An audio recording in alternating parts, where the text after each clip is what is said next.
Recording. Yeah. So, welcome back to the Boxing Podcast. I'm delighted to be joined by John Trethewey, the promoter of TM14 Promotions. First of all, John, how are you? Yeah, good. Thanks, Jake. Thanks for having us on. First time we spoke with you, so looking forward to this one. Yeah, should be good. So, first of all, I want to ask, how did you actually get involved in the business of boxing promotion? Yeah, good question. I haven't been asked that one for a while, mate. I've always been a big fan, massive fan. Never boxed myself. You can tell that from looking at me. But probably about 5 years ago, I had a friend through work who actually did the same job you're doing for one of the bigger companies, and he used to get accreditation to all the shows. Now I was a big fan, as I said, so I used to go to loads of fights. I'd go to even like public weigh-ins and stuff. But he was like, "Why don't you come along to some press conferences and things like that?" And I was like, obviously as a fan, you're like, "Wow!" Remember my first ever one? I went and I sat next to Eddie Earn and Lewis Ritz, and it was a press conference up in Newcastle, so it was a long trek for me because I'm down in Milton Keynes. But I went up there; it was great. I was really shadowing him, and he was like, "Why don't you go and do some interviews on your phone?" I was like, "You're joking."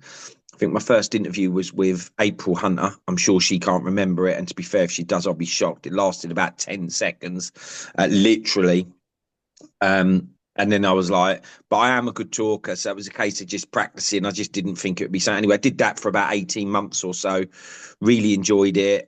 Went to all the shows, had accreditation, interviewed some big names, big people, built up some relationships around the gyms around the southern part of the country, mainly London and home counties and Essex and that. And then it was always a dream of mine to be a boxing promoter. I know it sounds cheesy or whatever, but it was true. Like kids grow up wanting to play football from like mid to late teens. I always wanted to be involved in boxing, and promoting was kind of what I wanted. So I just said, let's go and have a go. And that was about 3.5 years later, and we've done nearly 50 odd shows now. So it's going well so far. So that's kind of how I got into it. Wow, that is crazy then, from like literally interviewer like I'm doing now to then full on Mhm. boxing That's it. promoter. Wow. Yeah.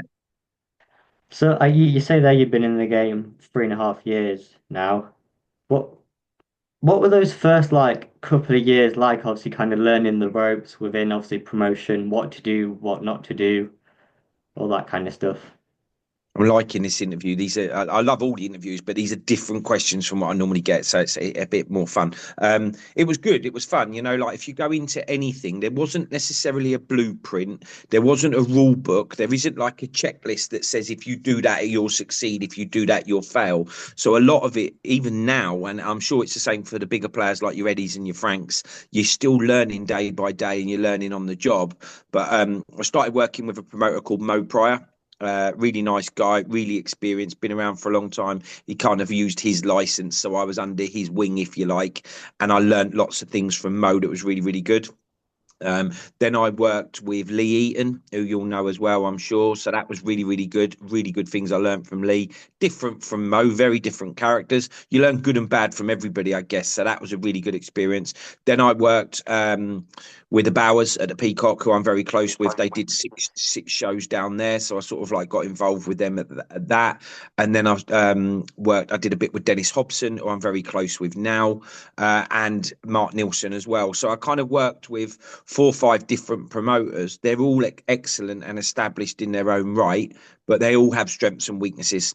And what was good for me, it was kind of like an induction, if you like a training program that I didn't mean to be a training program because I worked with so many different. I was like, well, he does that really well. That ain't that good. I'm going to learn, not, and that's kind of helped me form how I operate, if you like. But it was fun. It's very hectic. It's quite stressful. As I said, it was a dream to do it. And I'm sure there's lots of people out there that think, "Oh, I'd like to do that," but it isn't as just as straightforward as looking at someone on the TV and thinking, "Oh, the hard work that goes in and the stress sometimes is quite a lot." But I enjoy it. I have a full-time job myself, so my ambition's just like a fight. I want to be a world champion one day. Hopefully, I'll get something bigger for myself, which will give me the opportunity to grow. But in the meantime, I have to put my job first, and then obviously I do a lot of my boxing stuff in my spare time. So it's quite demanding of my time. But family and children and stuff like that, and my wife, they tend to suffer from not getting time with me. But equally, they're all very supportive at trying to watch me realize my dream, and B, if you do well, maybe they could benefit from that in the long run. So all good. So you spoke there about some of the promoters you've worked with. Mark Nielsen is one of them I was going to mention because you two seem to be quite close at the moment. How did that kind of relationship form? Yeah, we are close. We're very close now. And I'm going to give credit to Mark. It was about a year ago from now, maybe a month or so, or maybe February, March last year. And Mark reached out to me. We're competitors, right? We're at a similar level. We both compete at York Hall. We put on a similar amount of shows. We use similar fighters. One fighter, if they're unhappy, they'll flip to the other, or if we upset them or they upset us and we don't use them. So there's a lot of rivalry and competition there. I always look from afar. I'd met Mark one or twice. All I could think is he's very professional. You also hear a lot of stories in the sport, so you know about what's happened. I mean, you're only hearing it third hand. So when someone says, I don't like him, or he's robbed me, or he's done this, or he's done that, you have to take it with a pinch of salt because you don't really know the truth. But Mark come across very professional. That's what I would say. And then one day he messaged me about 10 months ago and said, Eddie and Frank are doing a 5v5 and against each other. I know it sounds like we're copying it kind of thing. What do you think? Me against you? Or TM14, I have a partner who's Aaron, and he's got his business with his team. And I was like, do you know what? I didn't even hesitate. I didn't sit down. I didn't make a cup of tea. I didn't think about it. I went, let's get it on. It's not as straightforward as what fans would think, where it's just them v them. When you're doing a show, you're then doing a show together. That's the biggest challenge because you've all got an ego. You all have ways of working. You all have opinions. And like I said, when I worked with all them people before, if they were working together, it probably wouldn't work because he wants to do it that way. He wants to do it that way. He wants the limelight. He wants the limelight. So we said, let's go with it. And we did the promoters colliding last July, and that was at the O2. I always get this in on every interview, but we battered them 11-5 on points. I'll just get that out there. But it was a great, great event. You know, it was a step up in shows. York Hall is the mecca of boxing, certainly for small hall in the UK, and even it's world known. But it's a bit of a smaller venue. Every bit they have shows there every Friday and Saturday night, pretty much. You know, we're there every month, sometimes twice. Mark was there every month. So because we were putting a lot of 50-50s on and fighters against fighters, there weren't any journeymen, prospect v prospect, champion v champion. We said, let's go with a bigger venue. So we went to the O2, and it went really well. It was the biggest show we'd done, possibly still to date. And since that, you know, it was a review after. How did it go? It was brilliant. And we get on. You know, Mark sometimes differs from my ways of working, like I've mentioned, and I definitely do the same. His nephew, Kyle, is massive. He works for him full time. And Carl does most of the stuff. So I deal a lot with Carl, but you know, every day I'll go, not sure. He'll go, not sure. But we get to where we need to in the end. And sometimes you just go, let's go with your way, or let's go with or my way, or however it may be. But as long as the show's great. So at the moment that works. It is unique, and I'll chuck this one in there. You mentioned Mark, but we also kind of working with Dennis Hobson as well. So Dennis Hobson's been around a very long time. You know, I'm sure if you know of Dennis, I think he's done shows with David A, Ricky Atton in Vegas, stuff like that. Many years ago, like maybe at the top table as well.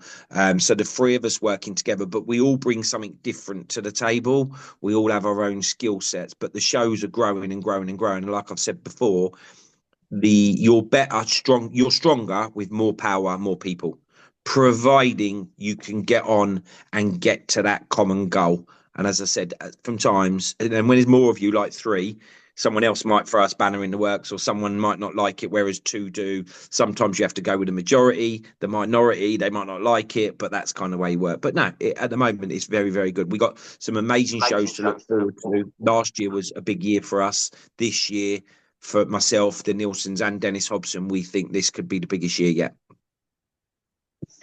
So you speak there about some of the small hall promoters that you've worked with. How important would you say that small hall shows are to the boxing landscape? Yeah, they're vital. It's no different for those that are casual boxing fans and don't really follow it. You know, if you think of football, you know, you've got to have a youth system where you bring players through, like your Cole Palmers, like your Phil Fodens, for example, or you would have a scouting system where you would go and find them in the lower leagues, right? So without the small hall shows, you don't have the big hall. Because at the moment you've got the big arenas with the world champions, but when they retire and dry out, if there isn't that filter system at the bottom, you don't get them come through.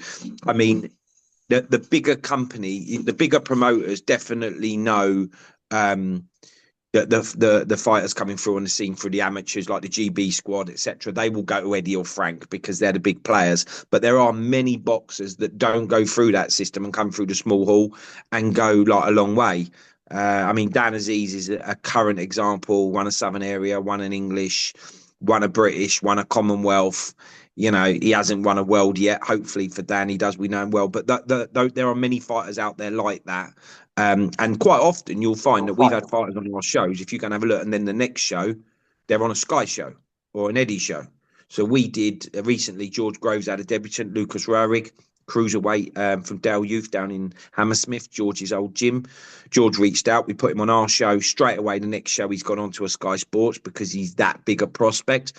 Whilst it's a little bit frustrating that you build fighters up, sometimes 3, 4, 5, 6, and then you let them go, that's just the real world. And actually, I get really happy about it because I think, well, I'm part of their journey. And you know what? Maybe in 3 years, 4 years, I'll either be sat on the sofa watching it or in the arena with them going, he had his debut on my show and now he's won a world title. And that will happen for sure.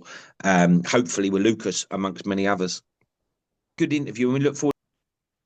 So next week on Saturday, the 8th of February, you and Mark Nielsen have a great show in Ipswich.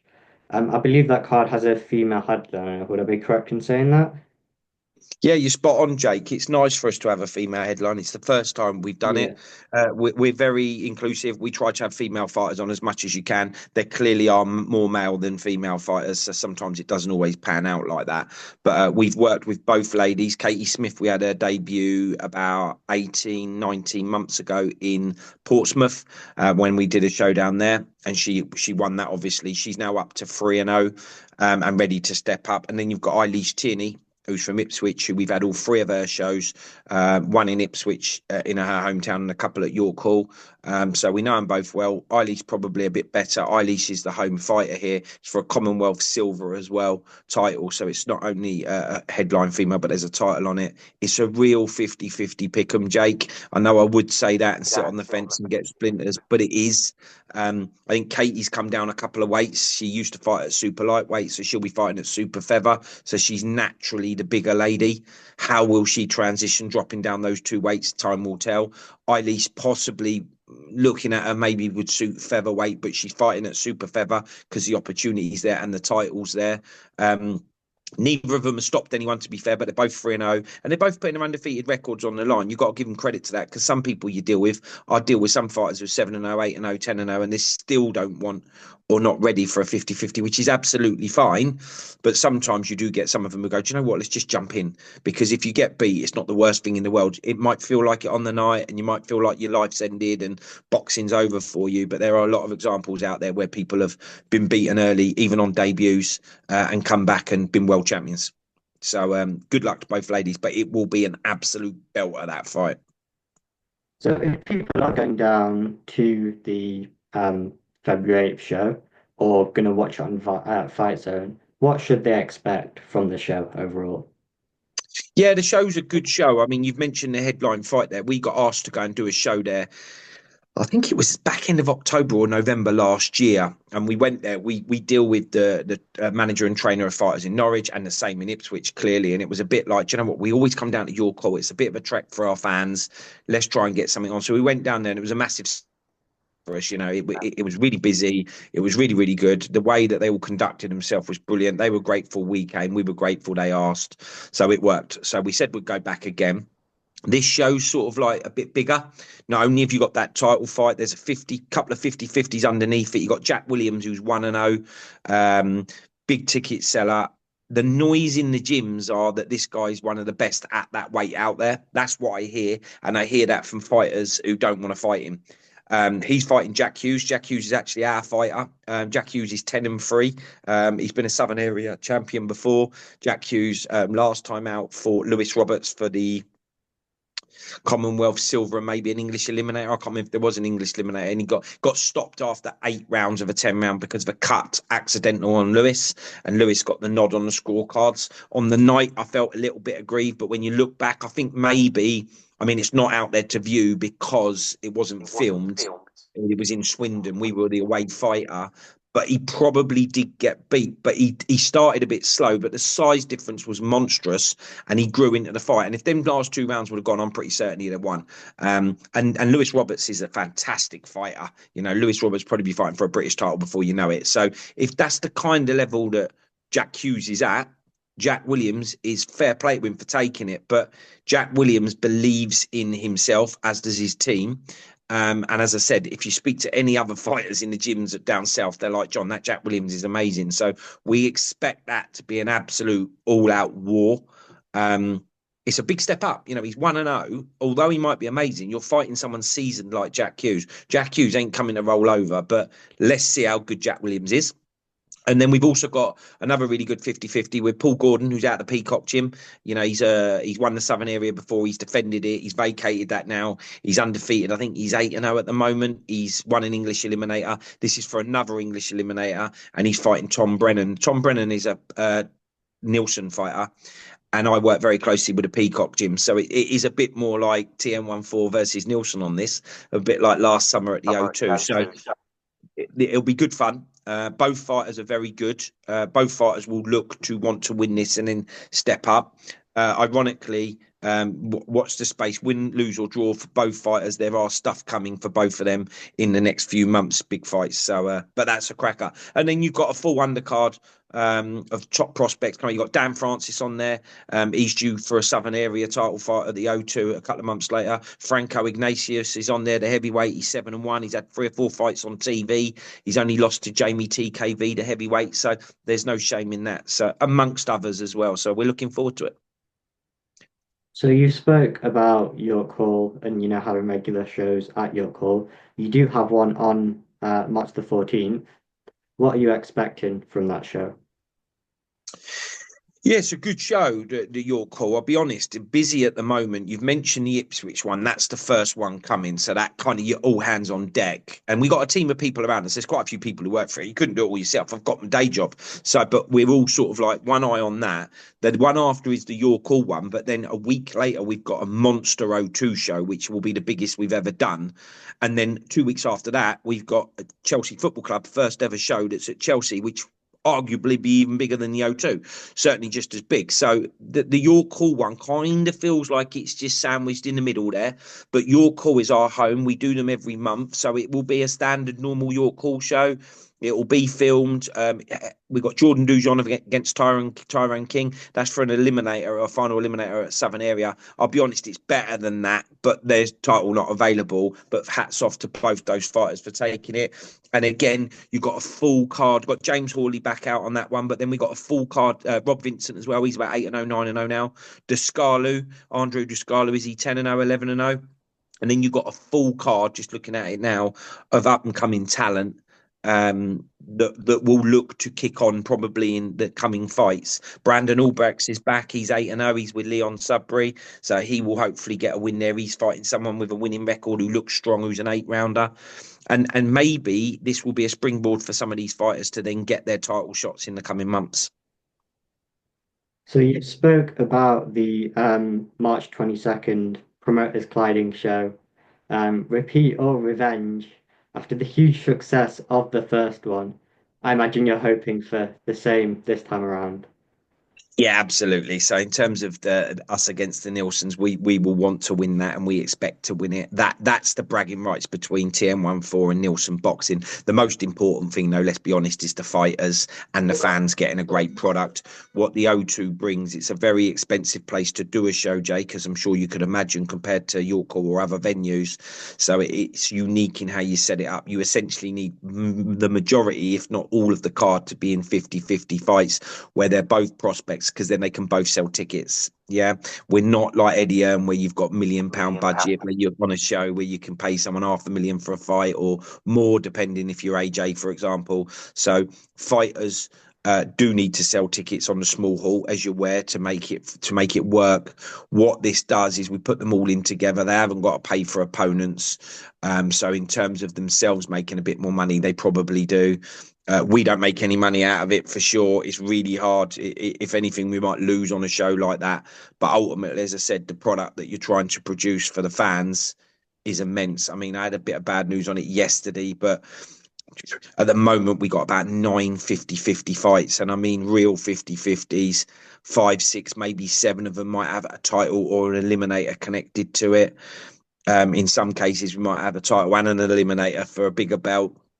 Um, and they're all good fights. If you look at them, they're all pick me's. The odd one, I might go, I think we're strong favourite there, and they might think the same. But generally, every fight, and when I spoke to anyone else asking me about the card, they're all like, "Oh, I'm not sure. That's close. He might win it, or she might win that. That kind of thing." But that will be fantastic show. As I said, last summer was our best show that we did with against the Nilses in the promoters colliding, and this hopefully will just eclipse that. Same setup, same venue, same everything's the same. Maybe a stronger card, even though that was brilliant last year. So we've obviously spoke about the big show at the O2. You then said there's potentially an even bigger show at Stamford Bridge. That's on April the 5th, UK versus US show. First of all, how did that kind of idea come about? Yeah, it's a good question. So this is more Dennis Hobson's show. So I work with Dennis, the O2, if you like, or the York Hall ones. That's Mark and I. We're the promoters on that. Dennis is the license holder and the promoter on this, but we're all promoters together and we all support each other. But this is more his baby. He thought up a concept probably about a year ago, 9 10 months ago, and he was having a chat with me and he was like, "I fancy doing UK USA in America." And we had a connection out there, and we went out there in well, I remember it. It was the 30th of September we flew because the day after was my birthday. So we went out there 30th of September for a week. We took 7 UK fighters and it was UK USA. And it was a fantastic event. And it was obviously to see who would win. Roy Jones was the captain of America. So that was, for me, being a boxing fan and one of my idols, it was sort of like I was sat there in a room with him, had some KFC with him like you do. So I was like, it was one of them pinch me moments. And then we took Spencer Oliver with us, who is an icon for me in British sport. He's a fantastic boxer. He's a great character of the sport. He's doing well for himself in the media world. And he came over and he was the Team UK captain. We came back with a dramatic draw. We needed to win the last fight to get a draw on the cards, and Harvey Horn did that for us. So it was a draw. But the way the experience was out of this world for the fighters, even myself and Dennis. Dennis is extremely well travelled. I'm quite well travelled, but we both came back saying like that was one of the best weeks we've ever had because the camaraderie. We all stayed in like an Airbnb rather than hotel, so there was a lot of banter going on, a little bit of drinking for one or two of us, not the fighters, of course, but maybe Dennis and I, and Spencer. He likes a beer, so it was good fun. It was great, and it worked. So we said, well, let's repay the favour, and that is the favour coming back. So Dennis has gone a bit bigger and a bit more braver and grand here. So it's the first ever show at Chelsea Football Club. Great for me because I'm a Chelsea fan, so that makes it all a bit more special. I've done a couple of site visits. I've got to go down there again in a week or so just to look at a couple of bits. But we're bringing over. It was 12. I think it's going to be 11 Americans that will fight 11 English. The card is matched. The card is done. We've got some fights where they're like 8-0 with 7 knockouts against 4-0 with 4 knockouts. I've got Jack Hughes again on it. Win, lose, or draw at Ipswich, for example. He's fighting someone who's 5-0 with 5 first round knockouts. All the fights on there are 50-50s. And if you look at them on paper, you might even think some of these Americans, in a lot of instances, are favourites. But that's the point of the show. If you're going to go and spend a lot of money, which Dennis is doing on some of these big grand venues, you can't just be expecting journeymen to come or have fights that are 80-20. That's how the sport works. People have to build up their CV, build up their resume, make sure that they learn, fight a southpaw, fight someone tall, fight someone awkward, fight someone who comes forward, fight someone off the back foot. That's all part of their development. But at some stage, you need to take big fights. And that's what this one will do, a bit like the O2. And I think the fighters around, whether it's the O2 show or 2 weeks later at Chelsea, they've looked and gone, I'm ready for that now. We got some fighters on there. Michael Webber Kane's 14-0. He's ready for something like this. Lucas Ballinall is currently the IBF European welterweight champion. I put a fighter to him on paper was brilliant, and his trainer and his dad and himself, I think I don't even know if they looked. They went, yeah, whatever, John will fight whoever. I'm sure they did look, but it's very much that they understand the people we're dealing with, that they're good fights. Yeah, just there, Arnie Dawson, for example, he's 5-0 with 2 knockouts. He's fighting someone who's 5-0 with 2 knockouts. The matchmaking's been exceptional. Dan Francis give him that, so he's had to deal with an American matchmaker here to make sure that they are all kind of 50-50s, and it'll be a case of who steals it, the limelight on the night. A few celebrities come in, um, a few people connected with Chelsea come in, so that kind of just makes it a little bit more the odd film star coming. I won't name it just yet because I need to see that they come, but it makes it that little bit more grand. If I'm a fighter and I think, oh, I'm used to fighting at York Hall or Norwich or Portsmouth or somewhere in London, wherever it may be, and now all of a sudden I'm on a show of that magnitude. Again, it's about the fighters. It's a great show for us to pull off, but the fighters deserve that opportunity when they're taking on fights like that. John, awesome. Yes, thanks so much, Ethan. Really appreciate you coming on. Your speaker went a bit funny there. I think you said you appreciate me coming on. That's cool. Yeah, no, thanks for having me, Jake.